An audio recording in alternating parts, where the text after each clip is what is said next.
Well, given that last week it was absolutely raining cats and dogs, I'm actually surprised we've got somewhat good weather today. Slightly colder than it is normally, but it is, good weather nevertheless. And as I've said many, many times, when you do a show or a live stream outdoors, you are very, very, very much at the mercy of the weather.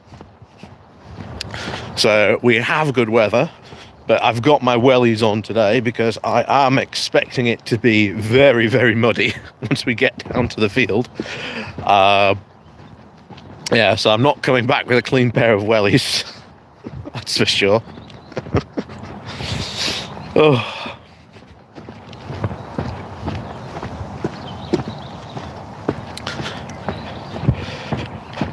But nevertheless, it is quite a nice morning, which is quite a nice surprise, really.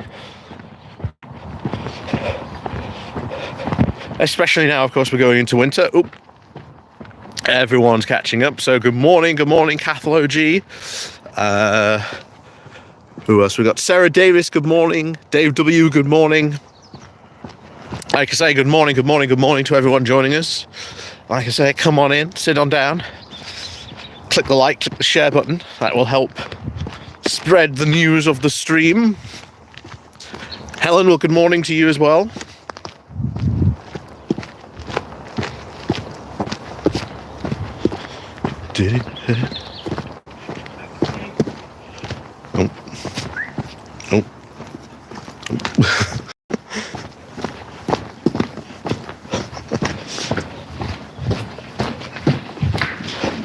Morning. Good morning. Okay.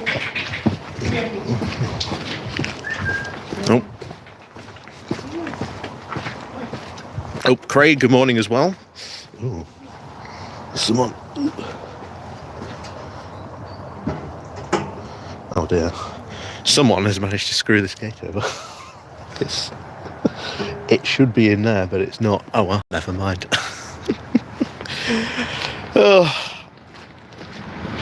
Anyway, sunny in Blackpool but a tad cold. I think that's what it's like everywhere at the moment. We are in that transitional mode, headed now into really autumn now at the moment. Patrick H, good morning to you. Say good morning.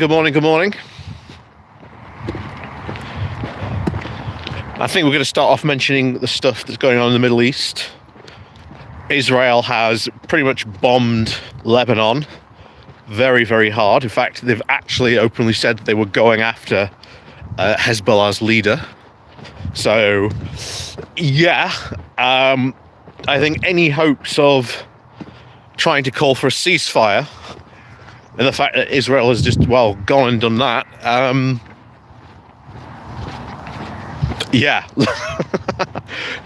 probably no ceasefire happening there. Probably now expect a wider conflict.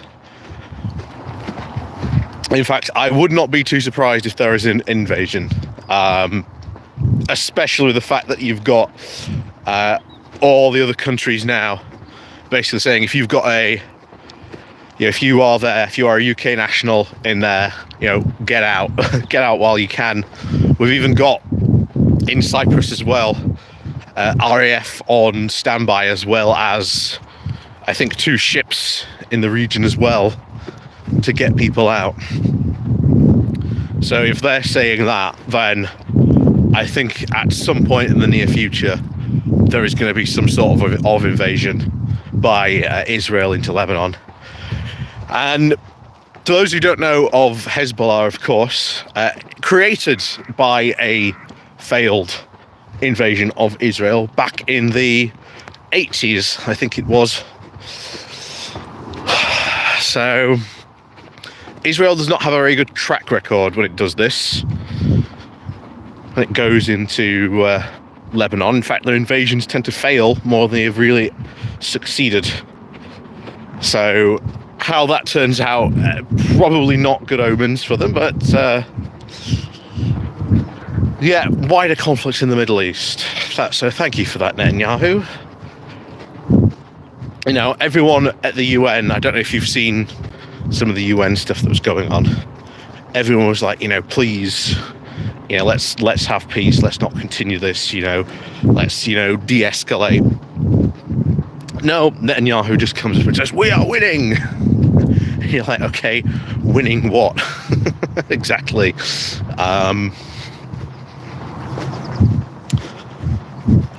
So yeah. I don't think anyone's honestly very pleased with what went on at the UN, thanks to that. So that was, you know, that's going to have big repercussions, certainly for the future, as have all these actions that Israel has engaged in when it has done this type of stuff.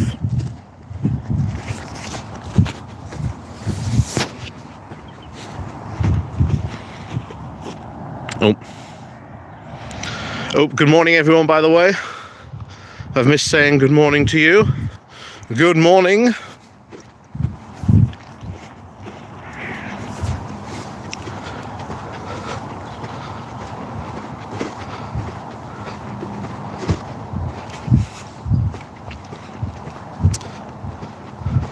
I like David Lammy's speech at the UN from Patrick. Yes.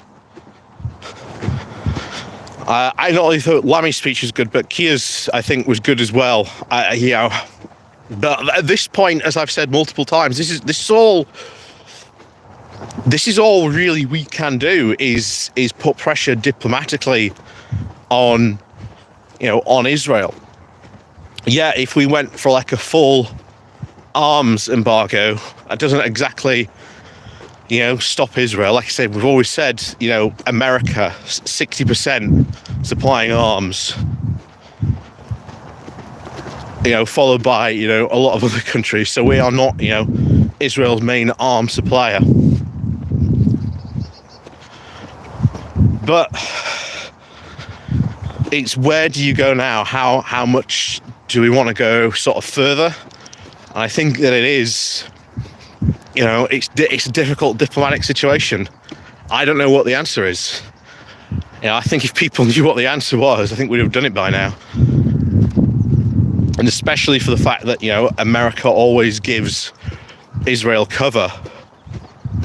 And I think one of the big reasons why Netanyahu is doing this now is because he knows America really at this moment is quite a lame duck, because they're going into elections in less than a month, and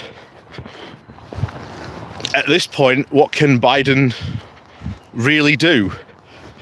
You know, he can't really do a lot, because it's, by this point, you know, a lot of the presidents are regarded as sort of lame ducks, not expected to really do anything during like this time, or anything drastic during this time, which of course Biden would have to do. He'd have to do, I think, something pretty drastic. But they need to do something. And I think that's going to be, any action we see now is going to be from Kamala Harris. But unfortunately, that's not going to be until she takes over.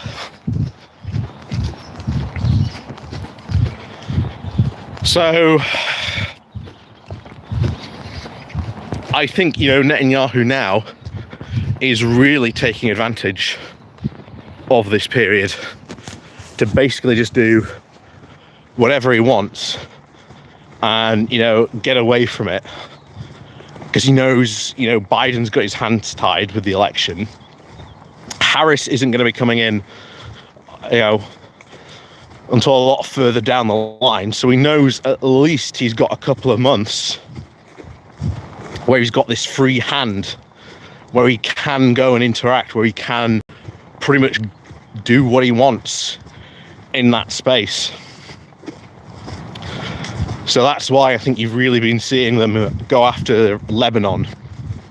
And I don't think it'll be the last time either, because there were big strikes last night, and there were big strikes earlier this week as well.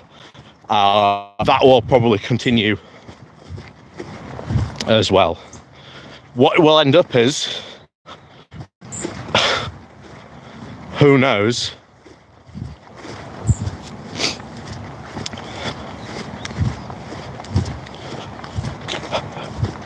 But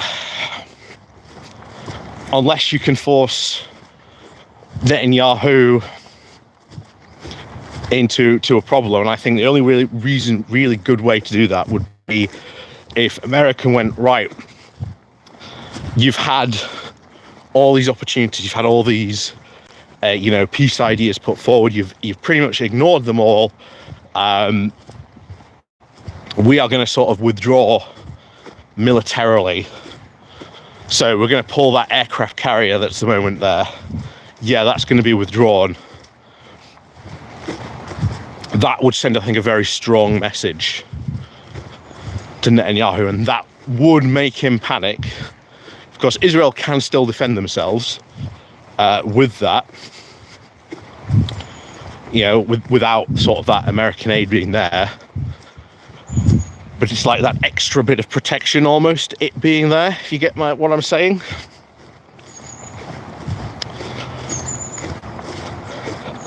Ultimately, I think that's really, at this point, where America is.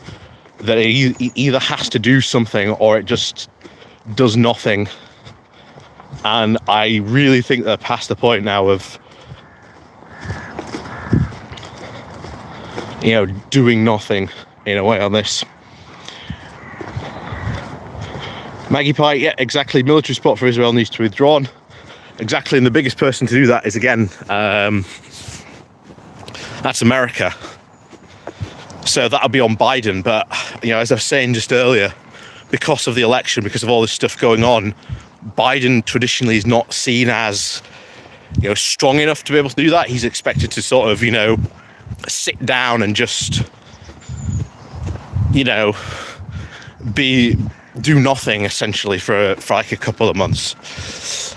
And then, of course, Harris will take over. But this is what worries me, that it's this period, and this is what Netanyahu, I think, is taking advantage of, this period of, transition. And of course, if Trump wins, oh boy, that's going to be a field day for Netanyahu. Like, that is going to be a field day for Netanyahu. But anyway, good morning to everyone joining us as well. Good morning, good morning. Richard, good morning to you. Charles, good morning to you. Cavalan, good morning to you. The other thing worth talking about, of course, Ukraine. Oof.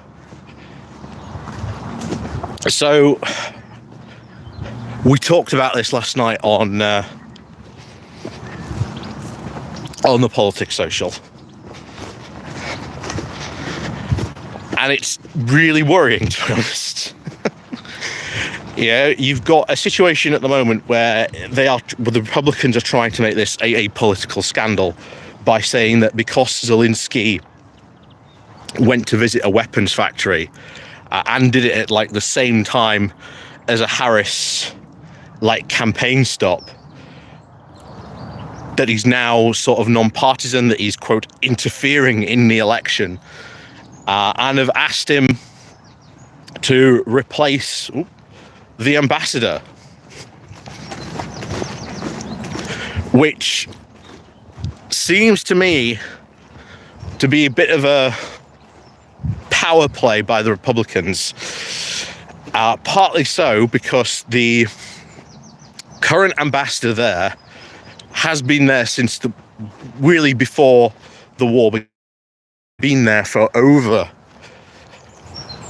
I think they've been there for at least 6 or 7 years, at least on the top of my head, on this.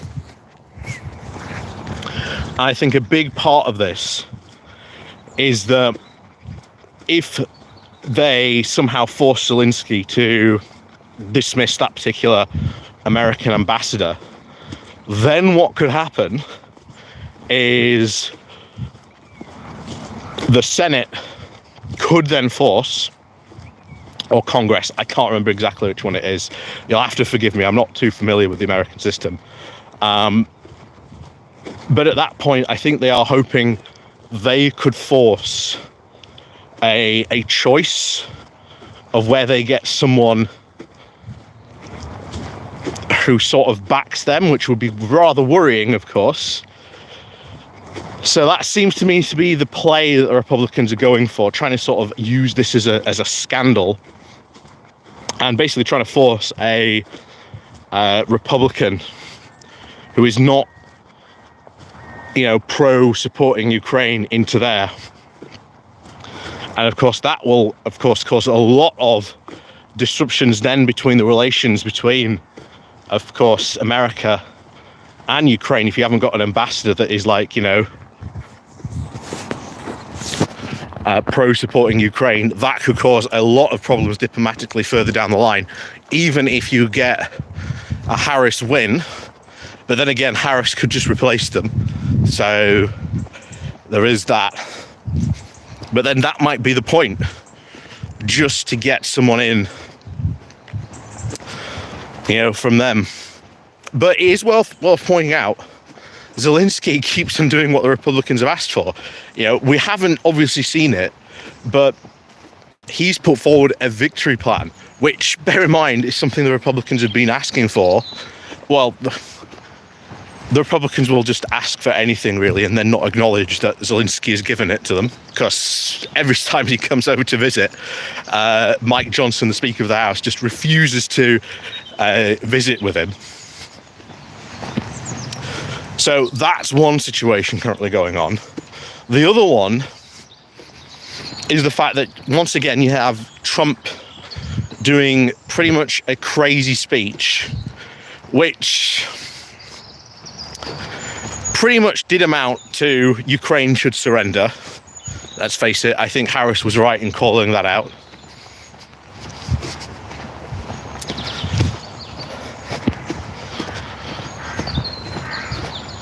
And then, of course, Zelensky met with Trump, where apparently Trump was like, oh, yeah, Zelensky's a really good guy. You're like, what? I guarantee you right now, Trump is going to do or say something or change his mind about that meeting within the next couple of weeks. It's inevitable. We're about to see a classic Trump, reversal ploy be implemented.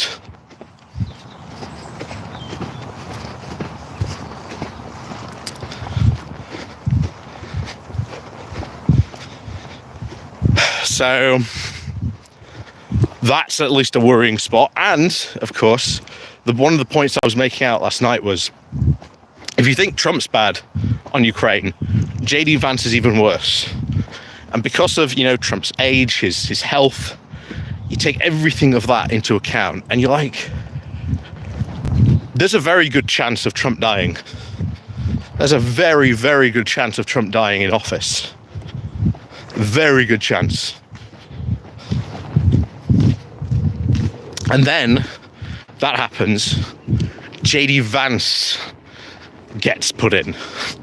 And oh my,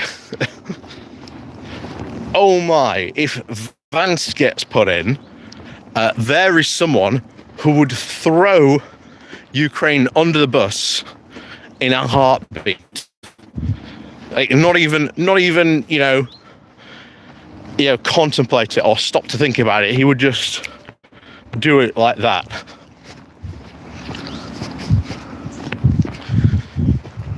So if Trump does win, or he wins and then, maybe he suffers a heart attack or something like that, you're going to have Vance, who is just going to go, well, we're just not going to support you anymore. And that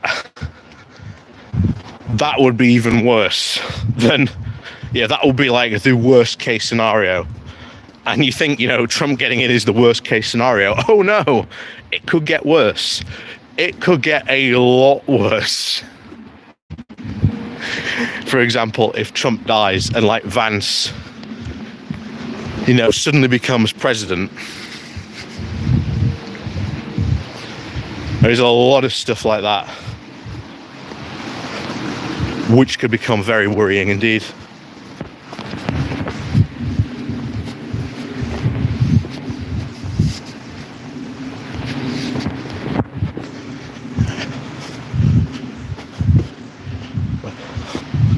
Let us stop for a while underneath the tree.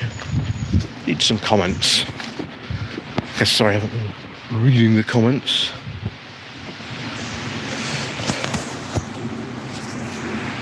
Maggie Pie, JD Vance is now the worst of the worst. He's completely antagonistic towards women as Andrew Tate. Yep. Chapter Master Malgus Kalgar. Trump's biggest criticism about the Ukraine war was him saying Europe wasn't stepping up. The thing is, Europe is massively stepping up to this. So every single time he says that, just look at the fact that, you know, look at the stuff the UK has supplied. The Netherlands is paying for all, I think, of like Ukraine's civil service. They are paying their wage bill. So every single time he says something like that, oh, Donald Trump's not, you know, oh, you know, Trump says, you know, Europe's not pulling their weight in this war. They're not, you know, supplying stuff. Oh, no, we've been supplying stuff. We've been supplying a ton of stuff. One of the biggest problems, though, and this has been highlighted by this, is the capacity problem, the capacity issue, the fact that all sort of, you know, the major, you know, shell production facilities, you know, the one in the Czech Republic has basically been working for the past 3 years at overproduction because of this war. And it's made a lot of people realize, oh, we need more factories, we need more capacity, we need to sort of bring a lot of that stuff that went to America back over here and, you know, open up more sort of production facilities. Denmark has even reopened a ammunition factory that was actually being turned into, I think, a block of offices at one point. Yeah, Maggie Pie, exactly. Sweden has massively supported Ukraine as well. They've given them loads of equipment on that front. They've given them a load of like anti-air systems. So once again, this whole thing of, oh, Europe's not stepping up, not supporting them. Yeah, just more Trump's lies, essentially. I know, shock horror. Catholic, good morning to you. Ahoy. Good morning to everyone else joining us, by the way. If I've missed saying good morning to you, well, good morning. Welcome to the Good Morning Walk. We'll just motor over here. Sorry, I can't even see because of the sun. Just perfectly positioned where I just cannot see. Oh, there we go. That's a bit better. Much better. Much better.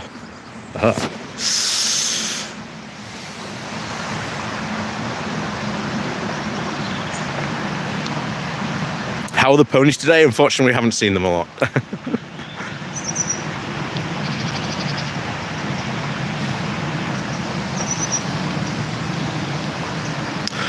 Charles, Trump will challenge the result guaranteed and try and drag it out if he loses. I think that's what he's going to do. I really think that's what he's going to do as well. I do believe that, Charles. I think that is definitely. Maggie Pie, Sweden is already ready to provide Gripen planes to Ukraine as well. Yeah, like I say, Sweden is, you know, a lot of European countries really backing all this stuff. So anytime, you know, Trump has said that, it's just been provably false. Yeah. There's a big difference between what Donald Trump says and what Donald Trump knows. That's very true. All sunny here up in Newcastle. It's grim up north, apparently. Well, again, it's not too bad up here today, to be honest. It's not too bad.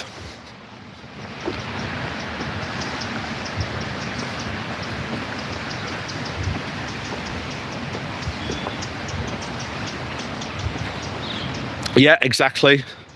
The Leopard tanks, you know, not just from Germany, but from a lot of other European countries as well. So again, you just look at all the stuff that we've provided. The Tauruses that, again, Germany is meant to be providing, the long-range missiles.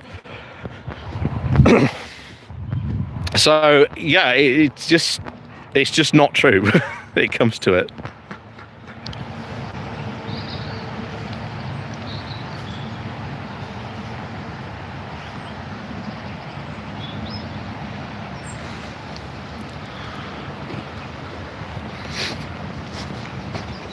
There we go, timed out the troll.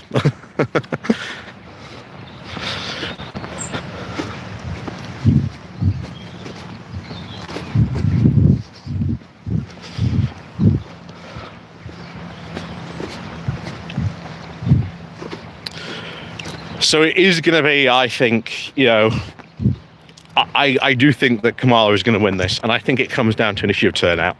I've said this a lot, it's turnout. It's the more turnout, better it will be. I think independence will be what wins it for Harris, because I cannot see that happening. I think you've got women as well, turning massively against the Republicans, and that has been shown all in many elections since Roe v. Wade.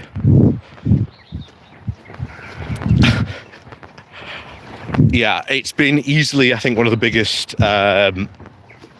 blow-ups of like the Republicans, wanting to get rid of Roe v. Wade for years. Now they've actually done it. They're now actually having to live with all the negative consequences electorally for them, and turns out they're not actually liking it. Turns out they are not liking it at all. In fact, there was someone, I think they were a governor, who was like massively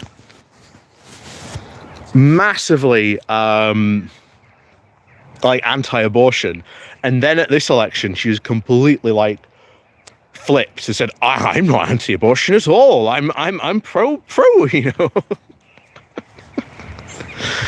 Yeah.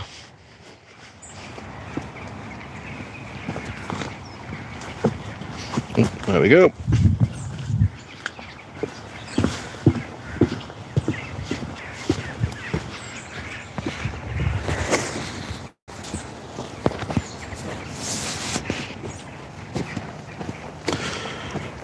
So yeah, that's going to be definitely, I think, a big win for Harris. And like I say, the results will prove it. On results night, I guarantee you, more women will have probably voted Democrat in this election than previously. I can guarantee. It is what will happen.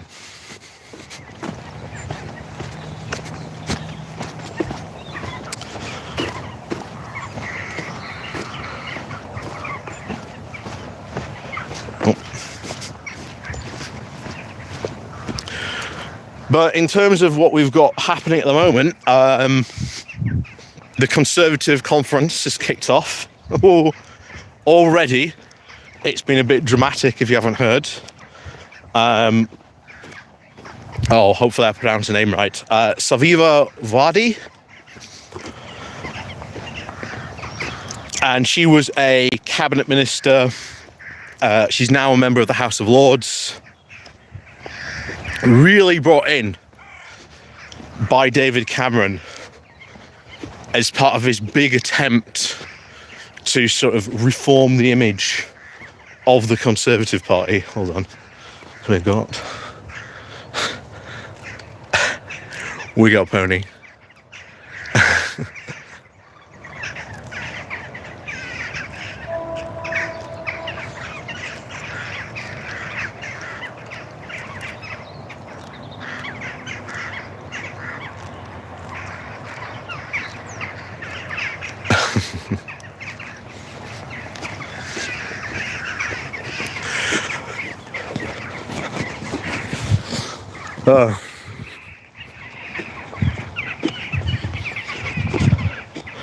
So yeah, their conference has already started badly, and I think it's only going to get worse, especially when the candidates start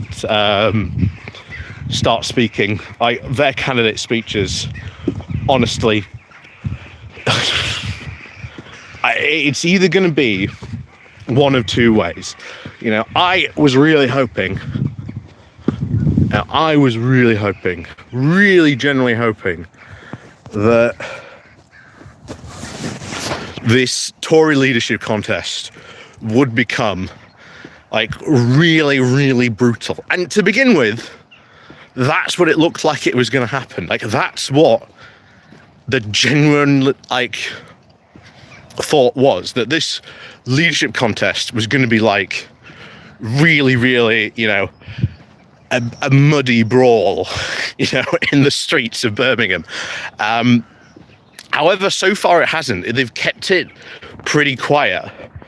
But as I've said throughout all this, at some point, someone's really got to start distinguishing themselves, start, standing out from the crowd, because at the moment, they're all incredibly bland. And I have to wonder, at what point are they going to do that?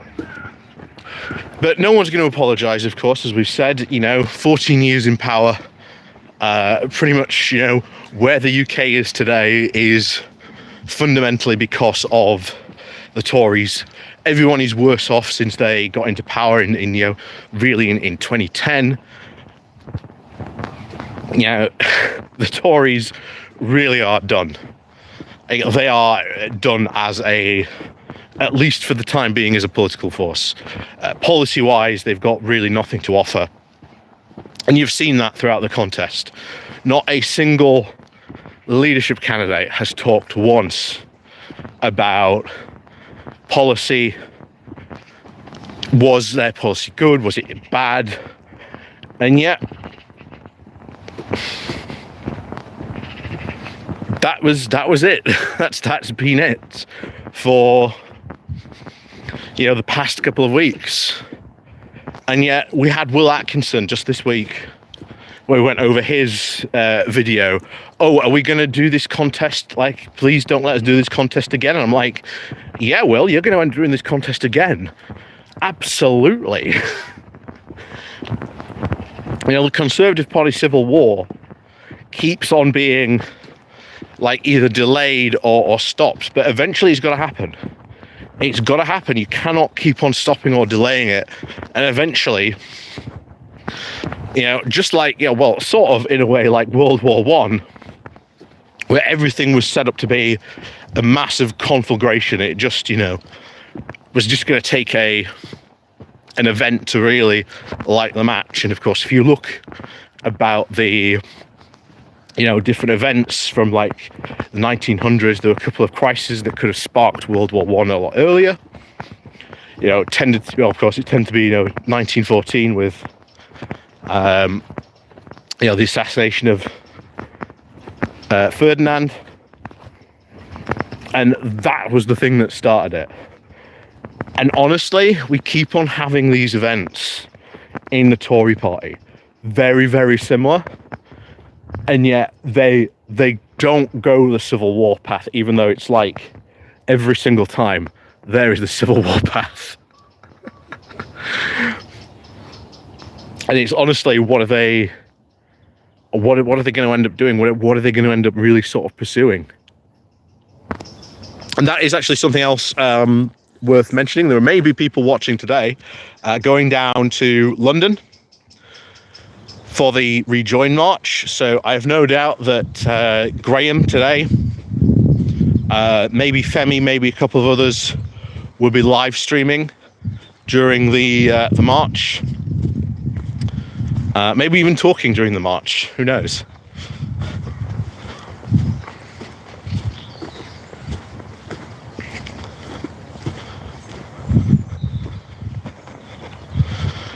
But it is obviously a very, once again, another significant event.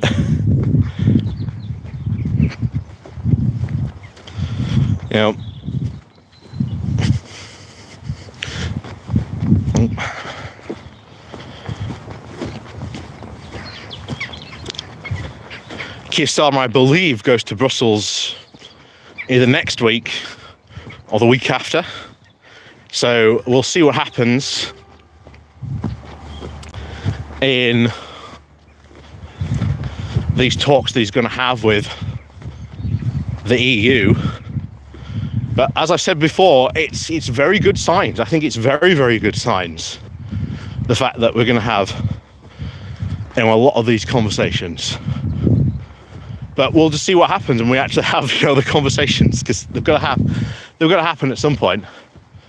Bound to happen at some point. But as I've kept on pointing out, it's not as, you know, doom or gloom or, you know, just send them home straight away.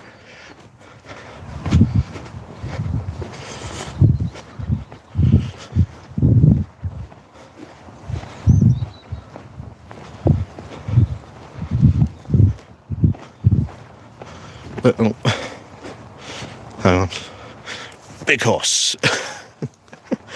Big horses.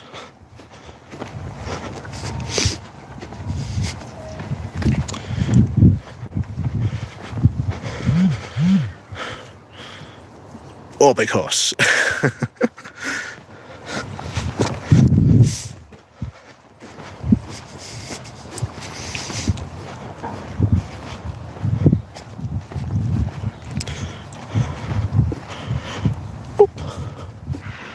So yeah, we'll see what happens. In fact, we'll go this way. We'll go this way. We'll go over the stile, but can't see. Nope.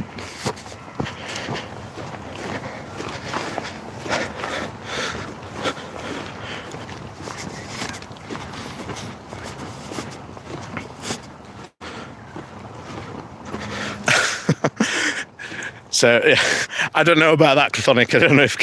I think Carol Vorderman's married. At least I think she is. I don't know.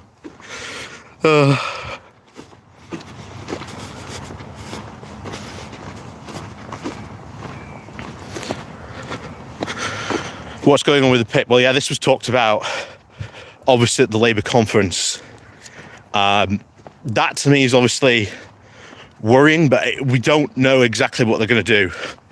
I think until we know what they're going to do, it's a bit difficult to talk about, because they've talked a lot about helping people who are long-term sick back into work. And I think that if that is what they do, if they say, right, we're going to put all this support in for helping people, to give them all this support so that they are back in work, I think that would be a good thing. I think that if people want to get back into work who are long-term sick and they've got that support there, I think that's a good thing. But we won't know until, you know, they actually put forward what they're going to do in the particular bill. So until that comes through, you know, I agree. There's a lot of people, I think, fear-mongering about it. But we'll have to wait and see.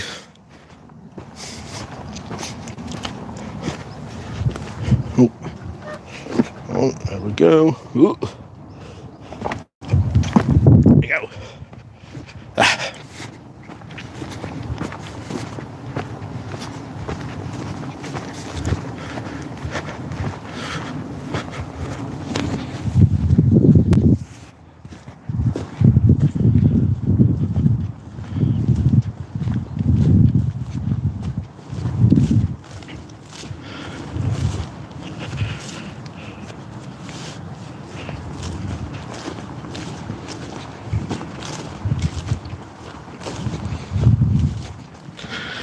Yeah, I don't think he's going to be forcing people back into work, because I think that ends very badly.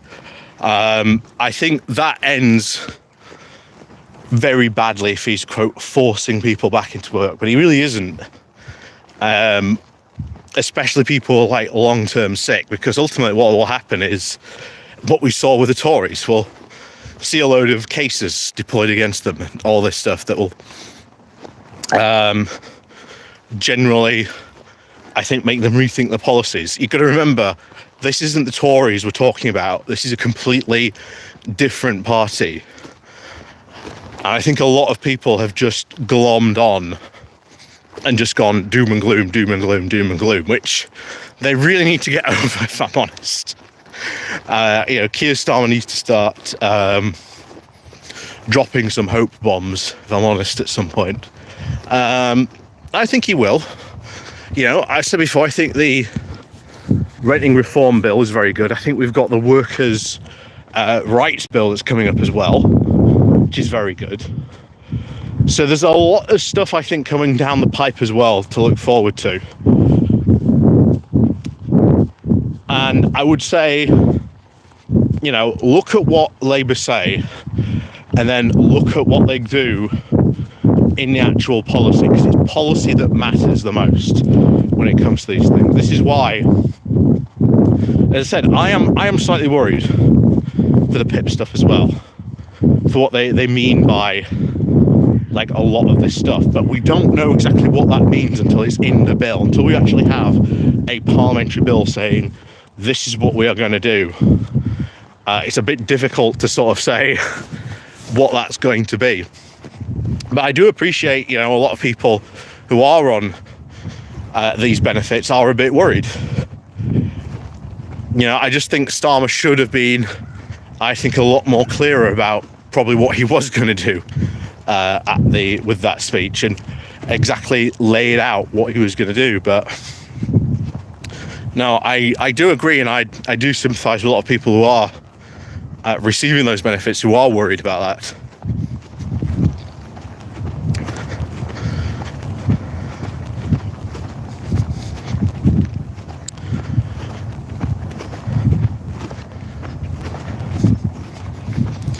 But we will just have to wait and see, unfortunately.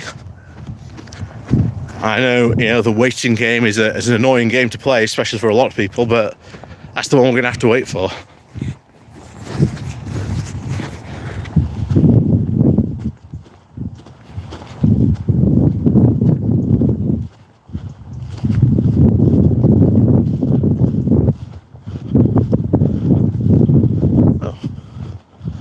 I just realised they've been around the field and cut the grass. I've only just realised this.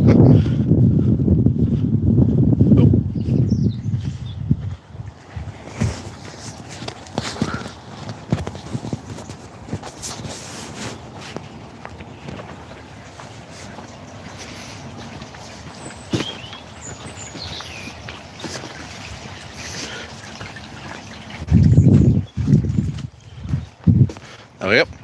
I actually agree with you, Maggie Pie. I think people who are neurodiverse do not get a lot of support initially. I think people who are neurodiverse probably have the less support out of anyone of help to get back into work. And I think really the reform should be really focusing on job centres. I don't know if anyone, like I say, it's been years since I've been in a job centre, but I can't imagine too much that's changed, to be honest.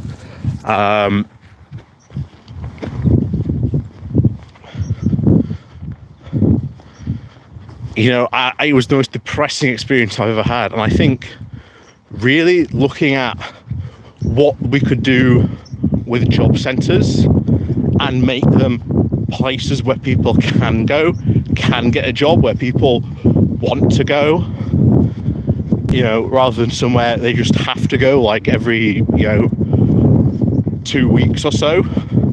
I think that would be something to look at, and what services job centres could offer, and what should they be offering. Don't make it just these box ticking exercises that all the advisors just have to do. Have you done this, this and this? Excellent, great, see you in 2 weeks.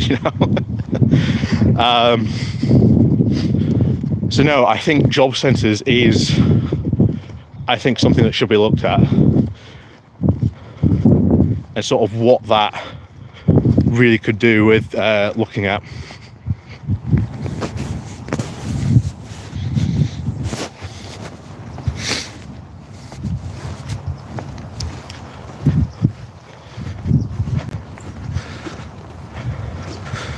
Oh, King Carl, good morning to you from New Zealand. Good morning to you from glorious Yorkshire.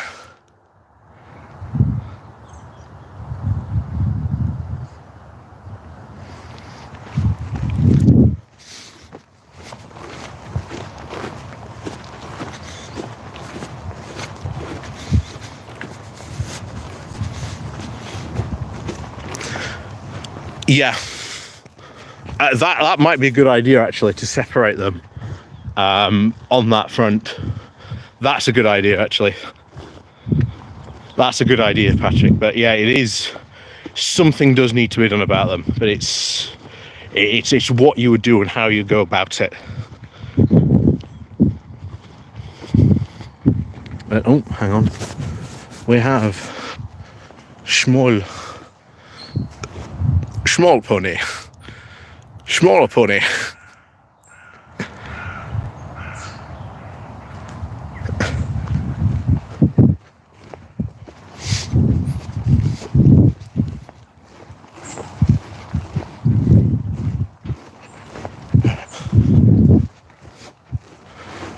And we've got other smaller ponies.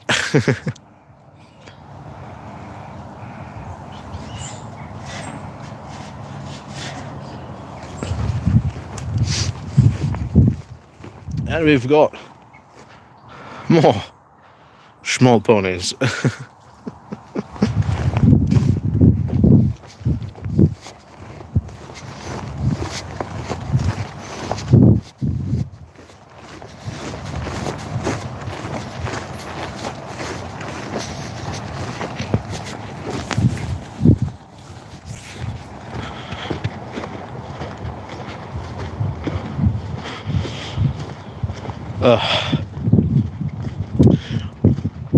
But yeah, I'm going to be interested to see what happens at the Tory conference, because I am hoping it turns into a disaster zone.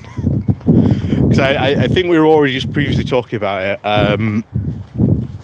before we were distracted by big horses. Back in 2005, when David Cameron got elected, he really did a lot. Like, generally did a lot to try and clean up the Tory image. And to a point, he succeeded. He got a lot more women involved in the party and people of colour. So I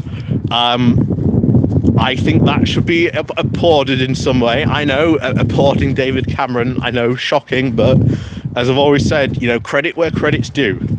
But if you've seen the whole, what's been going on, I think that's going to get very legal. So she obviously said she quit the party because it's becoming far too right-wing. I think we've known that was going to be the direction that the Tories were going to go in for quite some time. However, it's nice to have someone like that come out and say, yeah, the party's going a bit too right-wing for me. And honestly, I hope, I really do hope, because it would be some amazing content to cover. It really would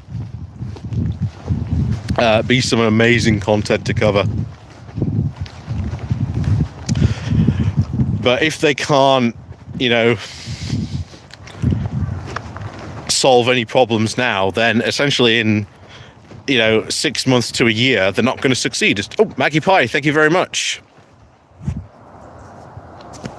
Tories need to ditch their image as UKIP 2.0. That's going to be very hard.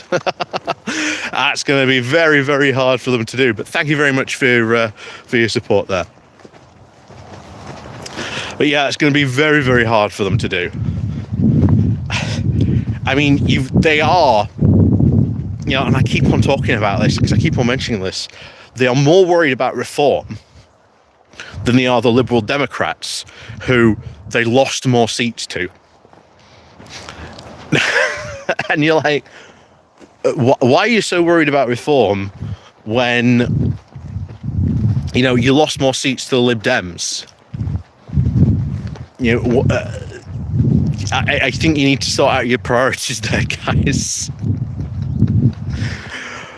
But any of these people who are currently running, any of them are, honestly, it's like the worst choice beyond worst choices. Think of the worst possible choices and then choose 4 more choices that are worse than the choice you possibly thought of. That is really the situation that they've gotten into. Because by the looks of it, it still looks like it might be a showdown between Kimi Badnoch and Robert Jerrick, who get to the final two. And as we've said plenty of times before, the membership will vote for Kimi Badnoch. If the rumours are true and Kimi Badnoch gets squeezed out, although we'll see who does the squeezing, Robert Jerrick wins. And what's even more funnier is there was a poll out a couple of weeks ago to say who makes a better Prime Minister, Keir Starmer or any of these Tory leadership candidates, and not a single one of the Tory leadership candidates was beating Starmer.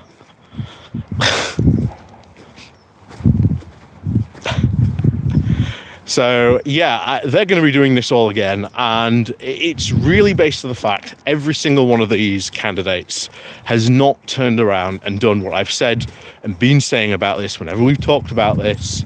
They are not having a deep introspective look at what went wrong with the party, at their ideology, at their policies, and their past 14 years in power.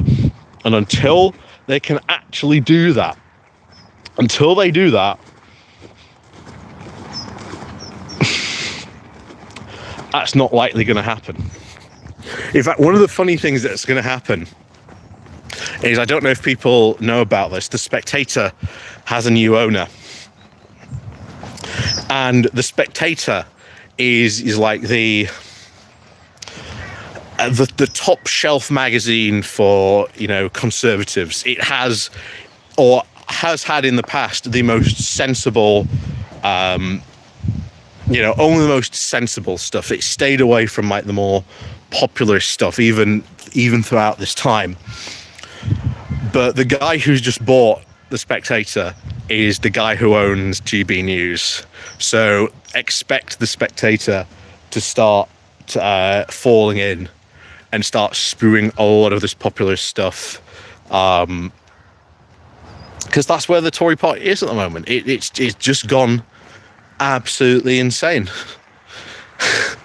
Just gone insane. Oh, I'm waiting for the train to go. There we go. So I was really pleased when at the Lib Dem conference you saw Ed Davey say our main goal is to become the main party of opposition.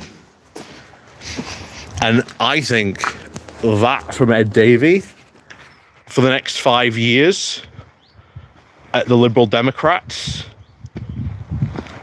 I think is very, very doable. I think that's very, very doable by Ed Davey, becoming the main party of opposition. I think if he does that, that will send the Conservatives into even more panic mode.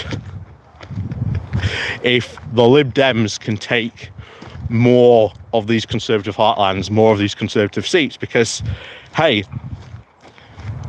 the biggest voting bloc, if you were a sensible, again, if you are a sensible Conservative, imagine that for a second. I know, difficult thing to imagine, but imagine you are a sensible Conservative and you're looking at the last election and you were like, right, what do we need to do to get back?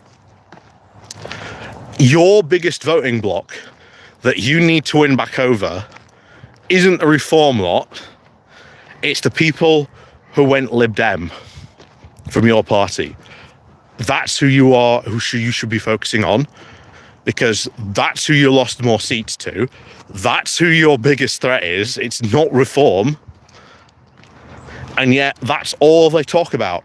The threat from Reform. Oh my God. Reform, Reform, Reform.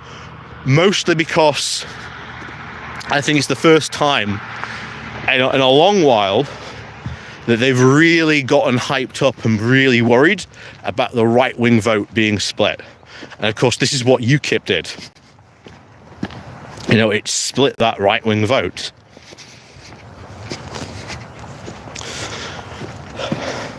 So that's the real reason why they're worried. And remember, the UKIP and the Tories are chasing the exact same diminishing demographic, because we've always said as well, there is a secret competitor in the Tory leadership contest, the Grim Reaper. And until, you address a lot more serious issues, he's always going to be the ultimate winner of any Tory contest, which is, incredibly funny. But we are seeing, I think, the complete falling apart of the Tory party, unless someone comes in and really sorts the party out, like a proper root and stem. But to do that, you're going to have a civil war. And trust me, that's going to be very, very, very problematic. We'll see what happens. But, of course, until then, Emily Moore in the background. Oh no, hang on. There it is, somewhere over there. But as always, thank you very much this morning. Don't worry if anything crazy does happen at the Conservative conference. I will bring you the best of stories for us to feast on together. So do remember to click on the like, share and subscribe button. Watch out for more videos coming out this week. Thank you very much everyone for joining us today. Don't forget to click the like button and share button on your way out. Well, mainly the like button. Leave a comment as well down below. That helps with all the algorithmical stuff. There's other stuff down below as well. The Patreon page, the Buy Me Coffee link, the Pony Club as well down below. So thank you very much everyone for joining us this weekend. Have an absolutely fantastic weekend yourselves. Have a wonderful, weekend. As always, if you can't be safe, be sensible. And of course, we'll see you all next weekend for another Good Morning Walk.